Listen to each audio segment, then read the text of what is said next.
I want to take this time this morning to thank God, to thank my listeners and supporters, to thank my friends and family, my children from my son to my nephews, nieces, godchildren. This, I'm going to tell y'all in advance, this is going to be all over the place because a lot of things happen on a day-to-day basis, and I'm not a play-by-play commentator. I'm just a guy, a dedicated writer. Soul Food in the Red releasing Valentine's Day. I'm just someone who loves creating, love expressing, love connecting. So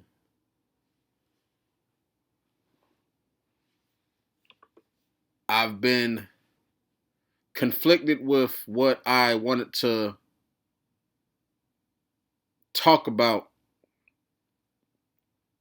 I have my topics, I have my thoughts.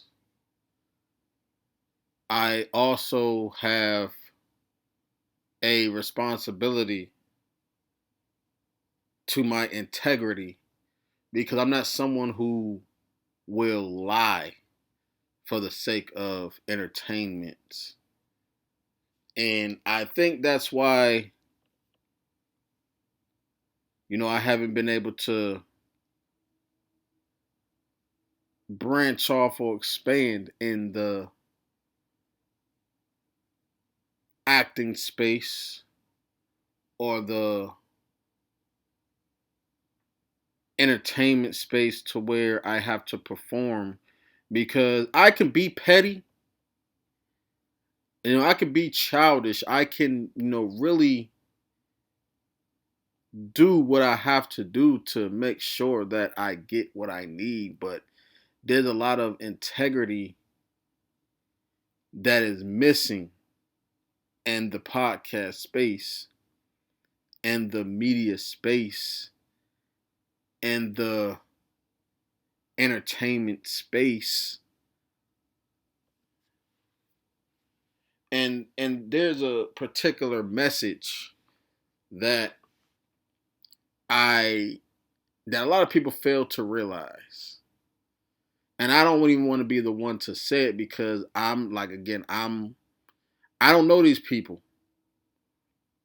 I have people that I've met in the industry, whether music, movies, or film, or whatever. I've met people who's really making waves in the industry. They might not be famous, but I have some sort of acquaintances with them. But let me just take a moment to pray. You know, Lord, Father God, thank you for life. Thank you for mercy and grace. Thank you for health.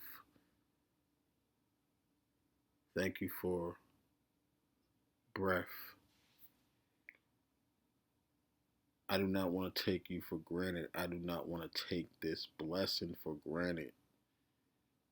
I just want you to continue to bless me, bless my heart, bless my mind. I pray for abundance. I pray for abundance in my finances, in my faith, in my fitness. Let your will be done. And may this podcast reach all ears that needs to hear it. Amen. So Friday, as I mentioned on a previous episode, I did listen to the J. Cole album, and I mentioned how it wasn't my favorite Cole album. I know 2014 Forest Hill Drive is the one that's deemed a classic. And it's still too early for me to determine if the fall off is a classic or not. And I know a lot of people can say certain projects are classics or not. But I'm gonna be honest.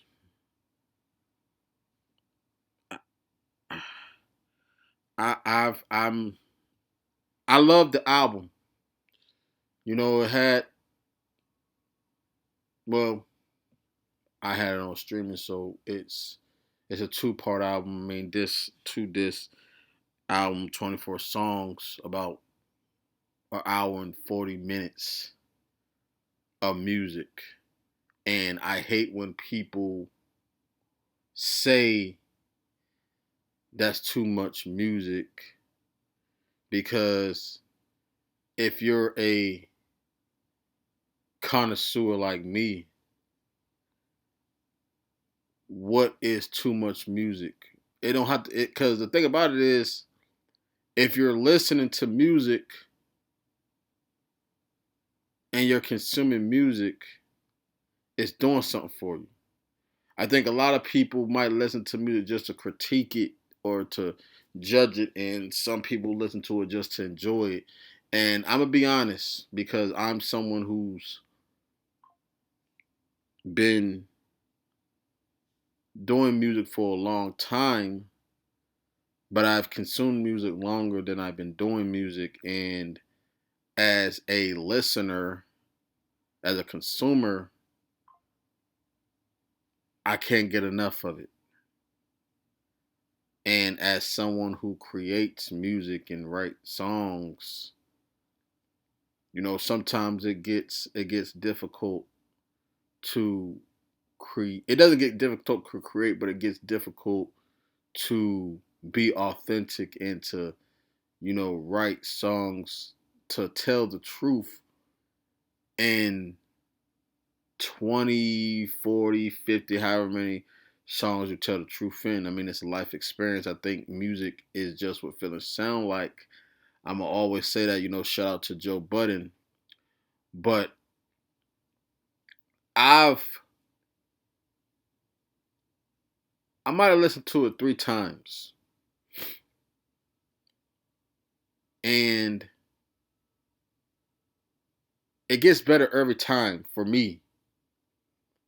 And again, sometimes I am influenced by the reviews that people have already made, and it allowed me to kind of look back and think like, oh, okay, I get it now. But like again, when I'm listening to the fall off, I'm like, okay, this is a guy. He's giving us everything. There's samples on there, there's storytelling on there. There, like the crazy thing is, he had a he had a a song, the Let Out, and I think that was a club joint. I mean, it was about the club, but I think you can actually play that in the club, because one thing about me, and I've expressed this before. One thing about me, I've I can visualize every single song that I listen to, and I think that's probably where my directive ambition went, as far as just creating and painting pictures. I don't remember when, but I remember I think when they was doing when 50 Cent Get Rich or Die Trying came out. I know there was the he had his In the Club video, Wankster video, Heat video, and then with Kanye West Through the Wire. Like this is prime hip hop to me. Like for me, I grew up on Michael Jackson, and I can't wait until his biopic drop. I'm saying that first day. Nothing's gonna stop me from that. I like Michael Jackson was the excuse me. Sorry, Michael Jackson had so many videos, but with me being born in '87, like I came, like I grew up on Michael Jackson, and you know when we have movies or film and music like Thriller, like Remember the Time, or even like regular hip hop film like House Party and Beat Street, movies that it came out when I was too young to really understand it. But House Party might have been my first experience with hip hop. I remember Beat Street a little bit, but House Party is like one of those ones, man, like a classic movie. Growing up on Martin, Eddie Murphy, and Kid and Play and Will Smith. But I can visualize any song, and it doesn't even have to make sense. But it's like when I listen to music, I want to enjoy it. I want to be entertained by it. I don't listen to it to laugh. I don't listen to it to really, get too deep into it. But some songs are like that. But my whole point is that I can visualize records, tracks, music. That's just the type of consumer that I am. So even when I'm writing music, whether it's rapping or just a love song or whatnot, I try my best to remember the time that I was in during the time of the song. But yeah,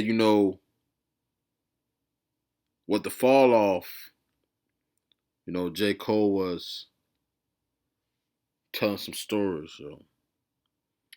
So maybe still not my favorite Cole project. Maybe not even still the best Cole project. But like every time I listen to it, it gets better and better. Maybe his longest project, but yeah, I like that. His like time flies. We get so caught up in the entertainment aspect of music, of hip hop, rap, R&B, and all these things. We forget that these are people with things that goes on, and I know how people feel about J. Cole apologizing, because I was listening to 7 Minute Drill the other day, and I mean it's still on. It's still on. It is still on YouTube. And it dawned on me. I'm like, man, people will pick and choose.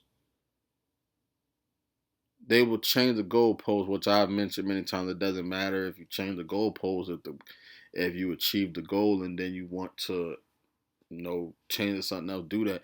But the thing about it is, he apologized, but he still said what he said. And whether he was telling the truth or not, because I know that Maul from the New Morning Raw podcast was like, now when he raps, it's like he can't say certain stuff because he don't believe him. And I get it. This is when you're a rapper. You're supposed to be as authentic as possible. But if you feel like you have to believe, if you feel like you have to believe the rap that you listen to, because even like for me when I write my rhymes, I'll tell the truth, but it's like I don't want to lie in my rap. But if you're a consumer and you're listening to rap and you're like, oh man, I believe that he's talking that talk, then I feel like you need to hold everybody that you listen to a higher regard, because just like when we have Kendrick and Drake going at it, Maul, you were standing with your man about calling Drake a pedophile. Now, whether you believe it or not, or whether his fans believe it or not, there's somebody out there that's going to hear that and be like, they're going to start looking for something.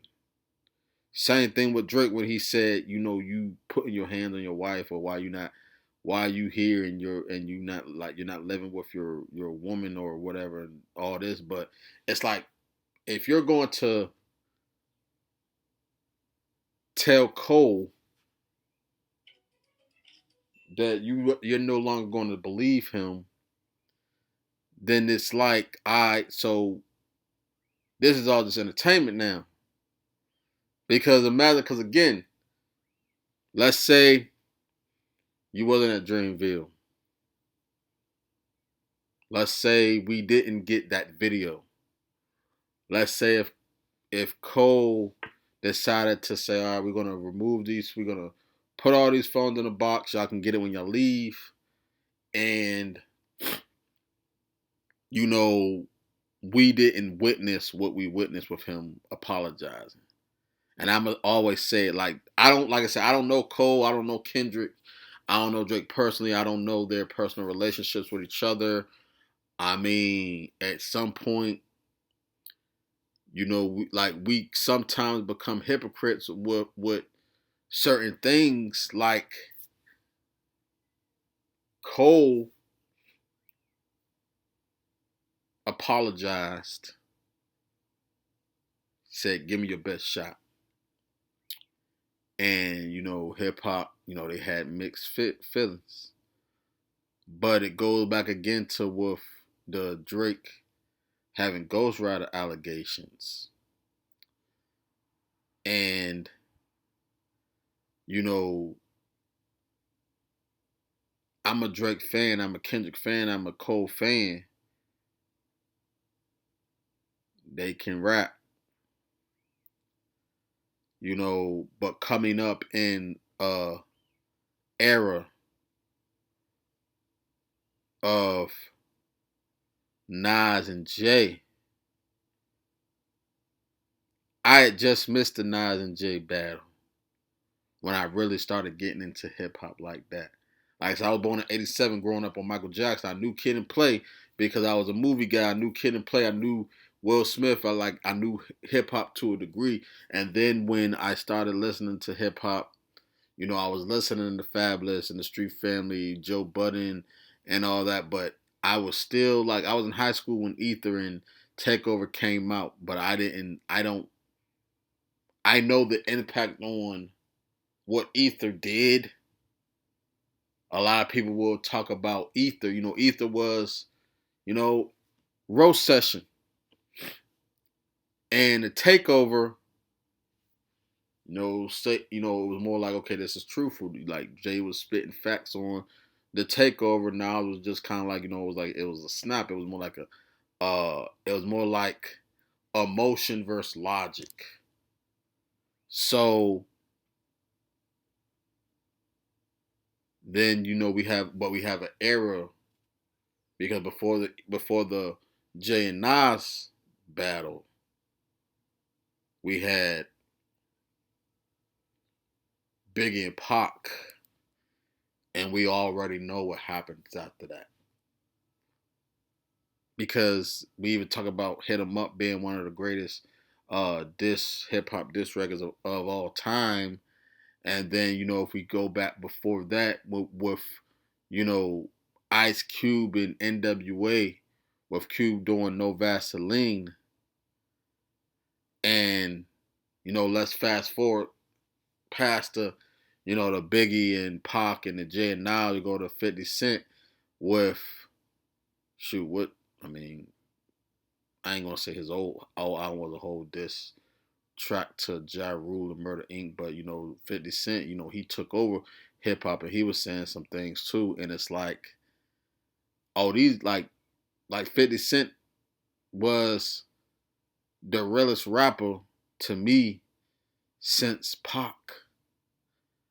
Again, I don't know these people personally, but as a fan, I'm like, oh, this is real. This isn't just entertainment. But since Tupac, the realest thing that ever happened in hip hop was 50 Cent and Ja Rule. And then, of course, there was other battles and beefs in hip hop, just watching the beef DVDs, we had the LL and Cannabis. Had the, Kim and Foxy, which, I'm not gonna touch on that. Then we have, Eminem and D12 and Royce, and then we go further into Nelly and KRS. Then we go into Ludacris and T.I., and that was another underrated battle. But like I said, 50 Cent, he ran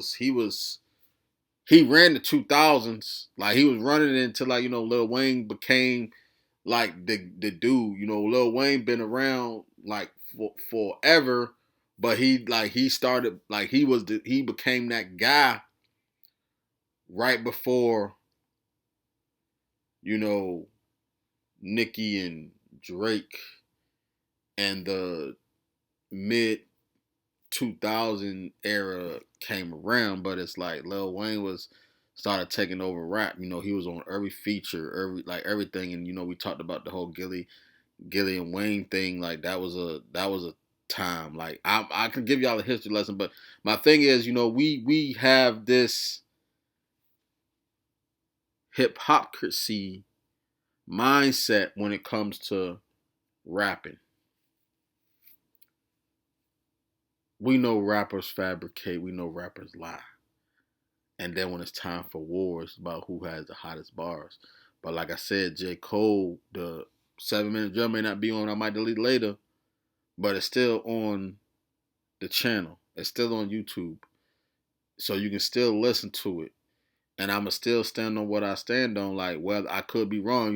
I don't think J. Cole wanted to really do with me, him being pressured or feeling a way about, that he said what he said. I mean, you can apologize and stuff, but you don't have to always like believe that, because again, once you put it in the universe, you could apologize, but it still hits. And I'm gonna be honest, and I may have said this before, and I'm gonna move on. Is I still feel like 7-minute drill was the hardest record out of all of the songs between Kendrick and Drake. And with me being a Drake head, Kendrick head, and Cole being, like, at a time, Cole was like my least favorite out of the three, because like I said, I think Drake, he brought the excitement, the entertaining fun to hip hop, and Kendrick, because I'm a lyrical dude. Like, Lupe is one of my favorite rappers, so it's like Kendrick being the lyrical dude, and Cole was always the underdog. I mean, I always liked him. I mean, but like I said, he was like the least out of the three out of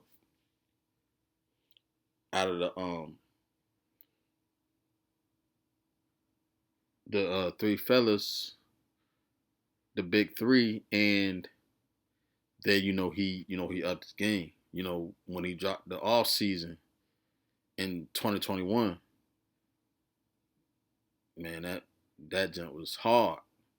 But I want to move away from this right now. Another hypocritical point was I missed the Super Bowl. I missed the Super Bowl show. So congratulations to the Seahawks for winning another Super Bowl. I think this might be their third one.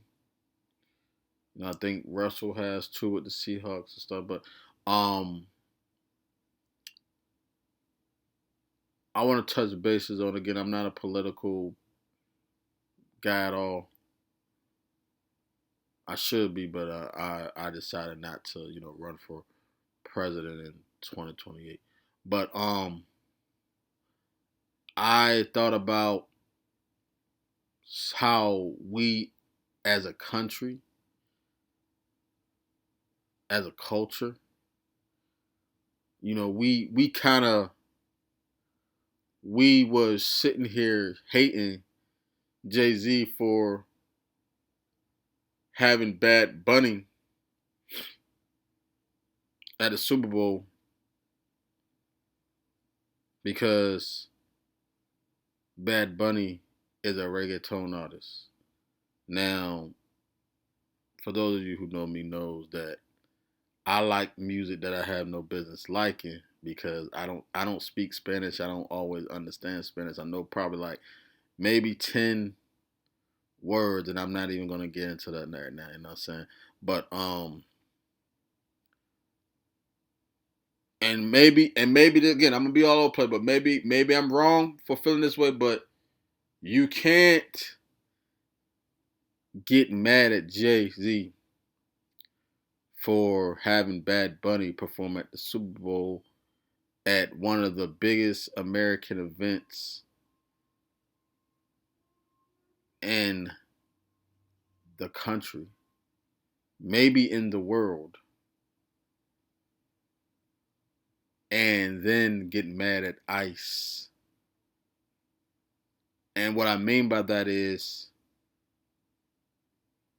we complain so much, black people, we complain so much about the injustices that we get, about being taken from our native lands, our identities being stolen. And a lot of us aren't doing anything about it because, again, in America, we have free speech. We can complain without doing anything. And I'm not up with my laws as I need to be. And I know it doesn't excuse ISIS for them, just, you know, grabbing people. But, ICE, they might be overstepping their power. But the thing is, the purpose of ICE was to export and to pick up illegals. And you can say what you want as far as us. A lot of us are, this ain't our country and this and this. But I'm like, hey, look, if you have a problem, you can leave.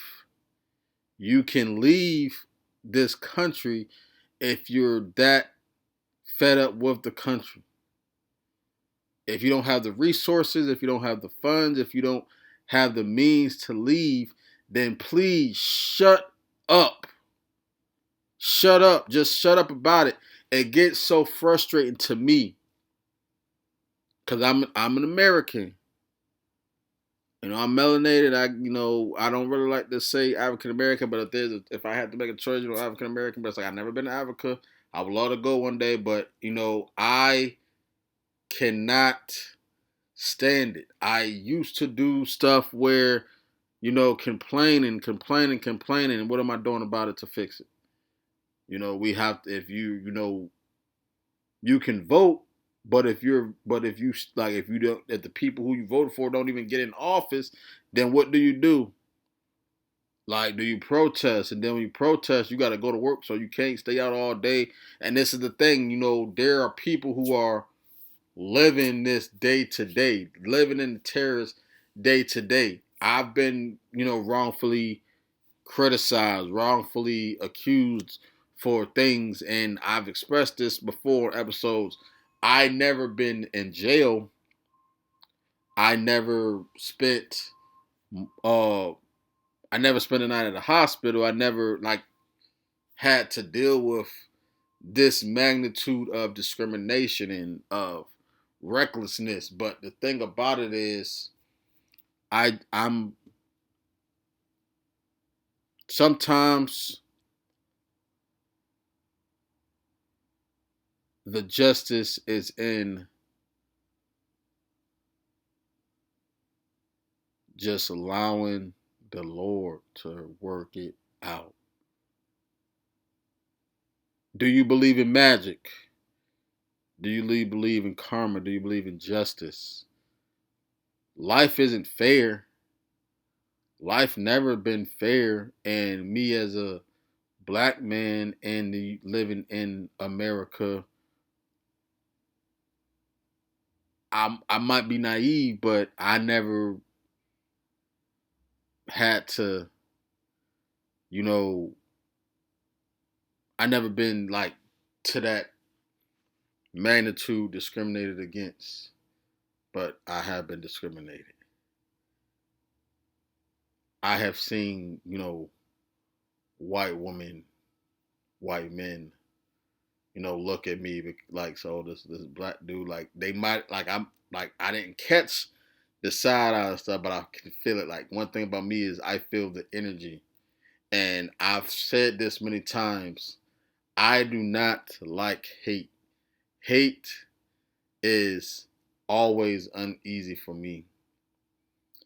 I I feel hateness from the oppressed more than the people that are doing the oppressing, and that is sad because, like I said, I'm not in white people's business. I'm not in these rooms with the politicians. I'm not in these rooms with the celebrities. But it's like I'm part of the community, and I feel the hate more from my own people, because maybe because I'm around it, and maybe because I'm in that community. But it's so much. There's so much that I pray, like I just ask God to work it out. That's all I do. That's all I've been telling my friends this. I've been telling everybody this. Like, I'm at a point in my life where it's like, hey, I understand now. I understand how life is. I understand how things go. Like, I'm not even jaded anymore. I understand. I am subscribed to the fact that God has everything under control. Because you can't solve any issues complaining. All faith in works. All faith and no work is dead. So when you are in a position of power, whether you have a platform, a space, whatever it is that you are able to vocalize, contribute to, use it to the best of your ability. You can express your frustration. However, hate on hate only brings more hate. And sometimes it does get disheartening, it does get frustrating. But you have to you have to put your faith in something higher than yourself. Because just like how we judge people, we're going to be judged the same way. So be careful and mindful on how you try to apply the Constitution, rights or amendments. Because we have free speech doesn't mean that you have to speak on every single thing. I mean, you can, but you shouldn't have to. And sometimes it put a bad taste in my mouth personally. But like I said, the hypocrisy is just, it's wild. I've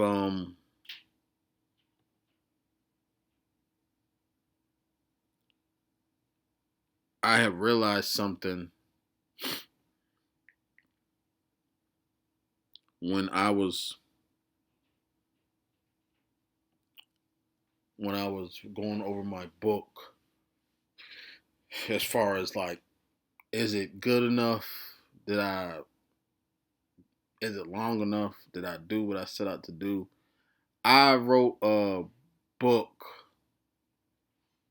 that I had been talking about in my mind and telling people about it for 6 years, at least 6 years. So then when I finally started working on it last year, I was taking my time with it, and it's been done since the beginning of the year. I think I finished it on Christmas, but I was like, I'm gonna release it on Valentine's Day. It's not necessarily a romance book, but it is about relationships and our relationships with food and people and how they correlate. And I was I was very skeptical and nervous about it, because it's like I do podcast music and stuff, but this is a book. This is another thing that's gonna live forever. And I have it on my laptop, have it on my phone, and I said, man, I'm a published author. Again, like I said, I'm cheap. I didn't have to. I'm still working on the paperbacks, but I'm like, man, I was like, I don't know it's because to some degree, I'm a perfectionist. Like I want people to enjoy and like the things that I do. But again, this is another artistic craft project that I've always wanted to do. And I'm like, okay, I got an album.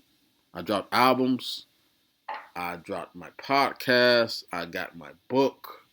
And I'm working on some other writing projects. And I've gotten feedback on some of them. Some things people don't know about. Some things I probably might have talked about. But it's like, man, I finally did it after 6-7 years of talking about it. I finally did it. And I'm like, man, is it? And I still felt like it wasn't good enough. So my point is, everything doesn't necessarily have to be perfect. I think the anxiety that we have when it comes to things, whether it is politics, whether it is music, whatever it is, any type of anxiety, we're going to have anxiety because we want things to be up to all our standards. Like, we want all our standards to meet. And honestly, I don't think it's realistic, because I've noticed that whether you're somebody who do it yourself, someone who has a team, when you're doing a project and you have a goal for, you reach that goal, but it's like there's still something missing because the expectation of it is so big, so high. You you know Nothing is ever going to be good enough because there's always going to be a point in life where you may not be the same person you was yesterday. Like my son, he's 9. I'm not the same father that I was 5 years ago. I'm not the father who I was 9 years ago. I remember when even before I even had my son, I wanted to. I was in my 20s. I was 29 when I had my son, and maybe 10 years before that, I said I'm gonna be a father. I wanted to be a father. So even with certain things, it's like, man, am I a great father? My son is spoiled a little bit, but that's my only child. And the thing that I know about children is a lot of children, they don't care. Like, they don't care about the big part and stuff. They're gonna have fun anyway. Um, but we put so much pressure on ourselves as people, not just as parents, but as people, where we want to be the master and the greatest of everything. But like I said, we have to let God sort certain things out. God is in control of everything because you can be the best parent that you can be. You can make all the sacrifices, spend all the money, keep all do all you can, and your child might still say, you was a trash parent. It's the same thing like when I talk to my mom or talk to my dad, and it's like, I've always been close with my father. Like, one thing even about me and my mom I love is, like, I lived with my mom my whole life, and there's been times where, like, I was a problem child at some point, but I say, I know we oftentimes will raise our children the way that we was raised, and honestly, that's not always the best thing to do. But again, we should only teach what we know, but just try to unlearn and relearn, because we got to remember, time shifts. God is the only one who does not change. Us as people, we have different experiences. We might live here where the culture is different or the laws are different.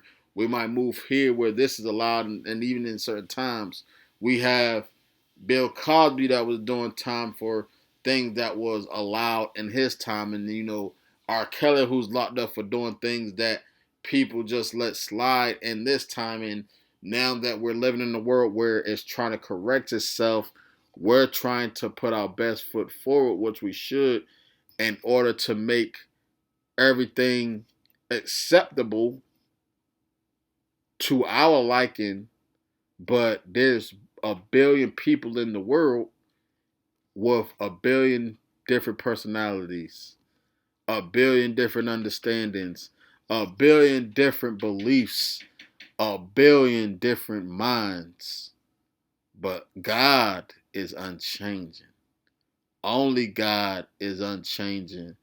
Only God is all knowing, all righteous. So take a load off. Take a breath. Think about the things that are very important to you, what means a lot to you. I'm not into politics and certain things, so I don't get into the whole Epstein controversies and all this other stuff where people are trying to find out who names are on the files and say, oh, these person was. Because the thing with me is, no sin is greater than no other greater sin. No wrong is bigger than another wrong. I mean, there are certain laws that enforces things, right? There are certain laws that enforces certain crimes, whether you feel like it's a crime or not. And then there's other things that are swept under the rug. When you have money and power, it doesn't mean it's okay, but this world is wicked. This world is so small that you might run into somebody who is a criminal in Australia, but an upstanding citizen in Europe or in America or in Africa or like all these things. So the thing about it is, go where you're appreciated, not tolerated. I'm a real chill, laid back dude. Like, not too many things bother me. Like, I always say, look, shame on you if you are an abuser, if you abuse women. Shame on you if you rape women. Shame on you if you molest children, do anything wrong. Shame on you. You deserve to be punished. But then I think about, as far as like, man, what is what is something that's unforgivable? What is something that deserves grace? Are there things that aren't forgivable? Are there things where you don't deserve grace? Who am I to say who don't deserve forgiveness? Who am I to say that this person don't deserve grace? I'm not God. I'm a child of God, but it goes back again to directness. We should apply our personal moral compasses to life that affects us and our livelihood and business. But then there's also just a general right at, because again, there's always going to be something that you do that somebody doesn't like. But if it's not against the law, screw it, forget it. Like, it don't matter. But I don't think that way. I think everybody who does a crime should, I might I might regret saying this, but anybody who does a crime should pay for the crime. Whether it's community service, whether it's payment, but I see things differently, and that's with a life of a different experiences. And again, I haven't even lived my whole life. Or I don't know if I lived my whole life. I hope I'm gonna still be on earth and still be alive when I'm 100 years old. But again, it takes a lot of work. We can we can shorten our expectancy of life by doing things that we have no business doing. But it's an important thing where I look at sometimes where I'll be like, man, I know people will don't have their faith in God because of what happens in the world, what people do in the world. How can God allow this? Why do the good die young? Why do young people get treated so badly? Why do anybody get treated badly? Because I believe that we're all initially good. I don't think any of us are born, evil. So where did the shift change? What happened to you to where now you're doing harm to other people, and now you're hiding this, paying for this to be swept under the rug, doing this to be acquitted, to like, what are you doing? What happened in your life that you're a real piece of work, that you're a real piece of crap? What has happened to your life that you are this monster? What has happened? I think about that, and again, our life is ours to live, but we have to take care of our life. And whether you're a parent, a caretaker, caregiver, somebody who's just riding solo, you have to be responsible. Sometimes do your due diligence to make sure that you're doing everything that you can to upkeep your righteousness to the level of your supreme being. because I believe, me personally believe God is good, God is all knowing, and I'm aware enough to know that not everybody believes in a higher being. They believe in evolution and science, which again, all God created all things, and just because you might not see him or hear him or might feel his presence doesn't mean that he's not there. Maybe you're just not tapped in good enough. Maybe you were distracted by this. Maybe you're too caught up in what's going on around you instead of what's going on in you within. I've had lived a good life despite my struggles, despite my pain, but that's not to say that nobody else's life wasn't good. I've known and came across people that had a rough life since like for a long time, because again, people can be trash, and it's easier said than done, of course, but I just think about it, I said, man, you know everything is a complaint, everything is a problem depending on how you look at it. But I look at things as a testament, as a message. I look at things on the bright side, like going back to my son who has autism. you know, I don't allow him to use that as a crutch, but he knows that he has it. So sometimes he may, try to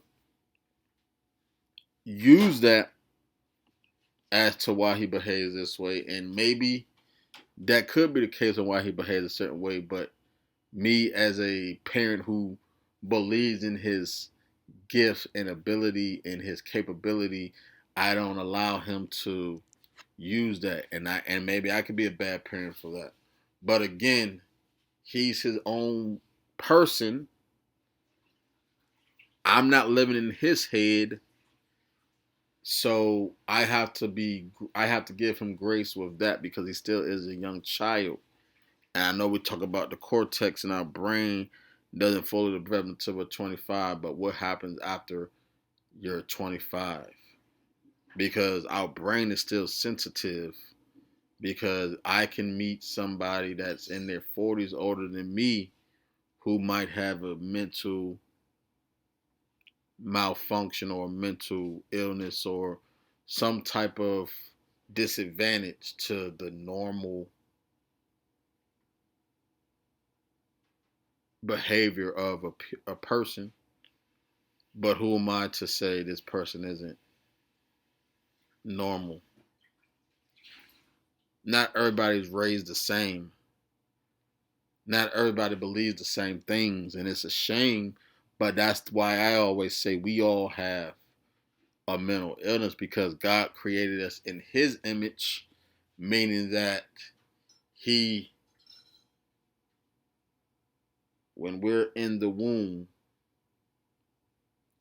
and our mothers are eating food or consuming things, the music that they listen to, the foods that they eat, if your mother is an alcoholic or whatever, and they consume certain things while they're pregnant, you can develop certain stuff, like, or even with our father, we have our embryo, our bodies, as it's developing into a full blown baby. The frequencies around the womb, the frequencies that's happening in the body is affected by everything. So that's how deep it gets. God created that. So to all the scientists and scholars and stuff, like, think about that when you're doing your research, when you're doing, your diagnostics on how what happens within the environment of a mother and what's happening in her life what's happening in her body, like all this stuff, it takes effect. Like I mentioned this in my book. I was a recreational eater. I was an emotional eater, and sometimes because of my emotions and and like just because I just like I didn't I ate certain things just as much as I allowed certain women in my energy. Like we are not a product of our environment, but it can affect our environment, and we need sustainability. We need the higher power, our creator, to keep us still in the chaos. And that's not easy at all to do. It's not easy at all to do. It is not easy at all to do. And everything's a factor. Everything is a factor. You know, I'm not a scientist, I'm not a doctor. I'm just a man with thoughts, just a man with feelings, just someone who observes and absorb life in a different way. Am I delusional for thinking like this? Maybe, but where's the wrong at? Where's the wickedness at? Who's going to tell me that I need to change how I think, change how I believe? Because I think the worst thing that people fail to realize is telling somebody something isn't teaching them, and you can never be old to learn something else. As long as I'm breathing, I'm willing to learn new things. I'm learning to learn different things. Like I say this, I always, like I said, I want to be a better father, a better son, a better brother, a better friend, a better man in general. And mm, you know, I think about my son every day. If I don't talk to him every day or talk to his mom every day, there's I'm always I'm aware of what's going on, or try to be as aware as possible. You know, I'm where my position, like I'm in the position I am because that's what God needs me to be. You know, we go through things in life where we struggle, and we think that the struggle is always based on the decisions that we make. And sometimes it is, but sometimes we struggle and we suffer because God has a greater calling on our life. And that is really what I have to learn at my age now.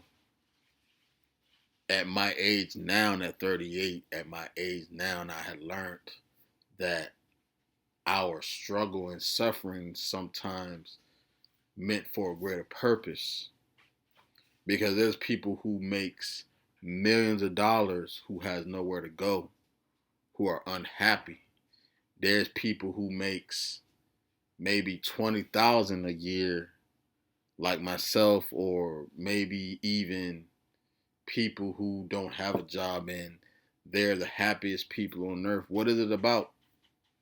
Are we about surviving? Are we about sustaining? Or are we about prospering? There's always going to be a cycle in life, but nothing new is under the sun. So when I go through certain things, when I'm talking to my mother about finances, or talking to my father about life decisions, even talking to my son about, you know, life and what's to come in life, I think about what is it that I want out of life? You know, I don't want to be a burden, but I also don't want to be, you know, freeloading. I don't want to, you know, make a bad decision after bad decision after bad decision, and then being the worst decision I could ever be. But sometimes we have to look at the decisions that we make in life, whether we're complaining or even critiquing an album, how much does it mean to you for it to determine the life that you live?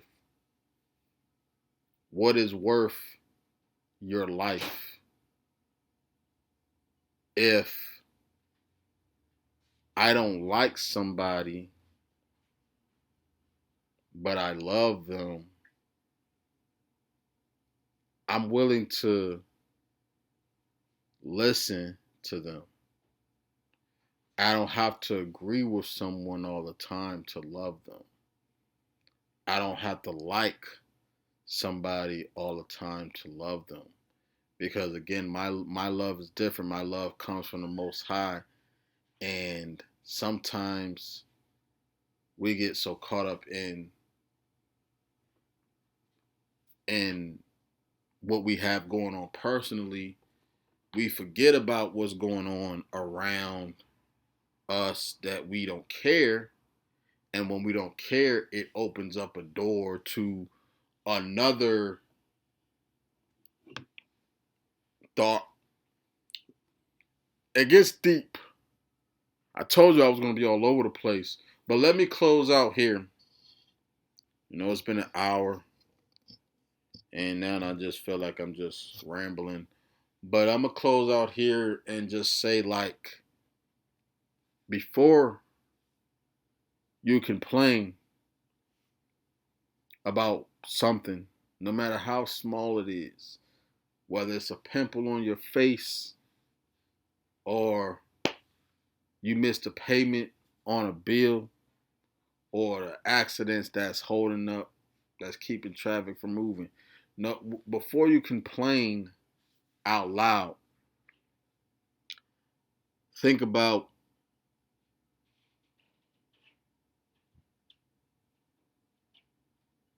the experience. You could be dead. You could not have breath. Because nothing is, when you're dead, you're dead. It's like they ain't here anymore. They don't have to deal, like, they don't have that same, and I don't know, I've never been dead, but actually I have, but they don't have that same sentiment as far as like, I'm trying to meet this thing. So before you complain, think about life as a whole, the privilege that you have to even experience this. Life is a privilege. What's more giving than having air in your lungs, than living no matter how cruel the world is? So I just want to thank those who have made it this far. I told y'all in advance that it was going to be long, or that that I was going to be all over the place. So, if you made it, if you want to skip by from the beginning to the end, go ahead. But thank you for taking a minute, a moment with me, even if you didn't listen to the whole episode. But I'm gonna try to get some rest. You know, like I said, I work overnight and I need to rest my body. I got one more day. But I appreciate everybody who took the time to hear me out. Be safe, stay prosperous, productive, and positive. This is Blair. I love y'all.